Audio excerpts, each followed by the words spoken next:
മടത്തി പോകാനിരുന്ന കൊച്ചാണ്. ഒരു +2 10 വരെ ഭയങ്കര സ്ട്രോങ് ആയിട്ട് മടത്തി പോകണം. സിസ്റ്റേഴ്സൊക്കെ എല്ലാ അവധിക്കും വന്ന് പപ്പ അടുത്ത് വന്ന് ചോദിക്കും. അപ്പോഴത്തേക്കും പപ്പ പറയും 10 കഴിയുമ്പോഴത്തേക്കും +2 കഴിയുമ്പോഴത്തേക്കും മടത്തി പോട്ടെ, +2 കഴിഞ്ഞിട്ട് പറയും ഡിഗ്രി കഴിഞ്ഞിട്ട് മടത്തി പോട്ടെ. ഡിഗ്രിക്ക് അങ്ങോട്ട് ചേർന്ന് കഴിഞ്ഞ് പിന്നെ ആൾക്ക് മടത്തിലും പോകണ്ട, ഒരിടത്തും പോകണ്ട, ആളുടെ ടോട്ടലി എല്ലാം ചേഞ്ചായി. അങ്ങനെ ഇപ്പോൾ ദേ കല്യാണമാകുന്നു. എനിക്ക് വിശ്വസിക്കാൻ പറ്റുന്നില്ല. അവളുടെ ബ്രൈഡൽ ഔട്ട്ഫിറ്റ്സ് അല്ലെങ്കിൽ ഒരു വെഡ്ഡിങ് ഡ്രസ്സ് എനിക്ക് ഭയങ്കര സ്പെഷ്യലായിരുന്നു. കാരണം ഞങ്ങളുടെ ആദ്യ കുർബാന സ്വീകരണം ഒരുമിച്ചായിരുന്നു, ഡ്രൈവിംഗ് ലൈസൻസ് എടുക്കാൻ പോയത് ഒരുമിച്ചായിരുന്നു. അങ്ങനെ പല മൊമെൻറ്റ്സും ഞങ്ങൾ ഒരുമിച്ചായിരുന്നു ചെയ്തത്.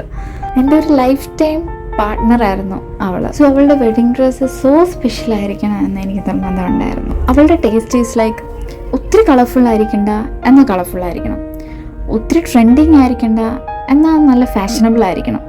സോ ഒരുപാട് കോൺവെർസേഷനൊടുവിലാണ് ഈ ഒരു ഡിസൈനിലോട്ട് ഞങ്ങൾ എത്തിയത്. ലിറ്ററലി സ്കെച്ച് ചെയ്ത്, പെയിൻറ്റ് ചെയ്ത്, ഹാൻഡ് വർക്ക് ചെയ്ത്, ലോട്ട്സ് ഓഫ് മെറ്റീരിയൽസ് യൂസ് ചെയ്ത് വി മെയ്ഡ് ദിസ് ഔട്ട്ഫിറ്റ്.